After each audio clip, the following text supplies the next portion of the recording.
ብልጽግና ፓርቲ በዱር ቤቴ ምርጫ ክልል 3 እጩዎችን አቅርቧል።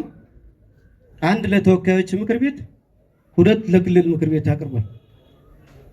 ለተወካዮቹ ምክር ቤት የቀረቡት ክብርት ወይዘሮ ማንጠግቦች ቸኮል አምባዬ በወጣትነት እድሜያቸው ጎንጅ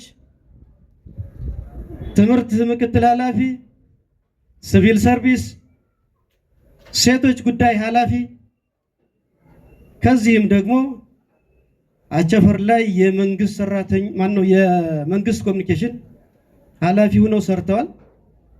የትምህርት ዝግጅታቸው 2ኛ ዲግሪ አላቸው።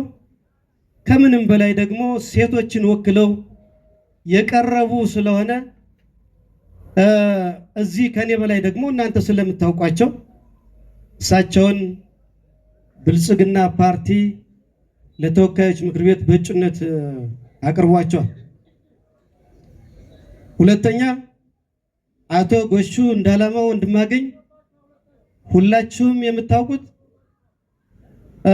አቸፈር ወረዳ ግብርና ጽሕፈት ቤት ኃላፊ ሆነው ሰርተዋል። አቸፈር ወረዳን በዋና አስተዳዳሪነት መርተዋል። ምዕራብ ጎጃም ዞን ሳይከፈል አካባቢ ጥበቃ መምሪያ ኃላፊ ሆነው አገልግለዋል። የተወካዮች ምክር ቤት አባል ሆነው ለ5 ዓመት አገልግለዋል። ከተወካዮች ምክር ቤት ተመልሰው ደግሞ እንደገና ምዕራብ ጎጃም ግብርና መምሪያና ምክትል አስተዳዳሪ ሆነው አገልግለዋል። ከዛም ቀጥሎ ምዕራብ ጎጃምን በዋና አስተዳዳሪነት መርተዋል። ከምዕራብ ጎጃም የዋና አስተዳዳሪነት ተነስተው አዲስ አበባ የብልጽግና ፓርቲ የክልሎቹ አስተባባሪ ሆነው መርተዋል። ከዛ ተመልሰው የርዕሰ መስተዳድሩ ልዩ አማካሪ ሆነው ሰርተዋል። ከልዩ አማካሪ የክልሉ የብልጽግና ፓርቲ ቅርንጫፍ ጽሕፈት ቤት ፖለቲካ ዘርፍ ኃላፊ ሆነው መርተዋል። ከዛ የመንገድ ኮንስትራክሽን ምክትል ኃላፊ ሆነው ሰርተዋል። ጎሹ እንዳላማው ጀግና፣ ታታሪ፣ እውነተኛ የቁርጥ ቀን ልጅ ናቸው።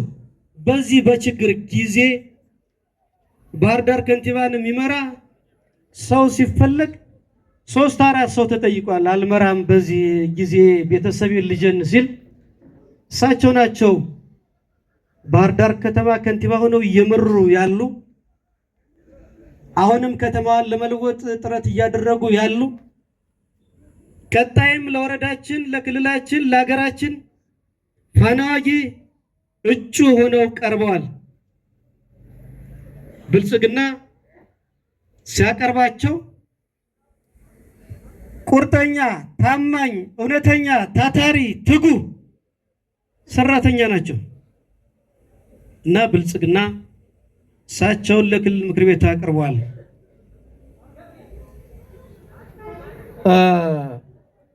ቀጥሎ አቶ አሰፋ ጥላሁን በየነ ከትምህርት ሙያተኛ ናቸው። ከመጀመሪያው መምህር ናቸው። ቀጥለው ትምህርት ምክትል ኃላፊ ሆነው ሰርተዋል። ቀጥለው ትምህርት ጽሕፈት ቤት ኃላፊ ሆነው ሰርተዋል። ቀጥለው የድርጅት አደረጃጀት ዘርፍ ኃላፊ ሆነው ሰርተዋል። ከትምህርት ሲመለሱ ደግሞ የፓርቲው ጽሕፈት ቤት ኃላፊ ሆነው ሰርተዋል። ከዛ ተመልሰው የምዕራብ ጎጃም ንግድ መምሪያ ኃላፊ ሆነው ሰርተዋል። ከምዕራብ ጎጃም ተመልሰው ይህ ዞን ሲከፈል አስተባባሪ ሆነው ሰርተዋል። አስተባባሪ ብቻ ሳይሆን አሁን ባለው ሁኔታ የዞኑ ዋና አስተዳዳሪ ናቸው። ትሁት ናቸው፣ ቅን ናቸው፣ ታማኝ ናቸው። አሁንም በዚህ ችግር ጊዜ ዞኑን እየመሩ ያሉ አስተዳዳሪ፣ ዋና አስተዳዳሪ ናቸው። ብልጽግና ፓርቲ በእጩነት ለክልል ምክር ቤት አቅርቧቸዋል። ብልጽግና ፓርቲ ለእጩነት ሲያቀርባቸው ቀጣይ ለወረዳውም፣ ለዞኑም፣ ለክልሉም ለሀገርም ይጠቅማሉ ብሎ ያቀረባቸው ናቸው። ይህን ይዘን አቸፈር አቸፈር አትፈር አይደል የሚባለው? አቸፈር አትፈር። የብልጽግና ፓርቲ ምልክታችን ስንዴ ነው። ስንዴ ደግሞ የመደመር፣ የአንድነት፣ የትብብር ተምሳሌት፣ የምርታማነት መገለጫ፣ የሉዓላዊነት ሕያው ምስክር ነው።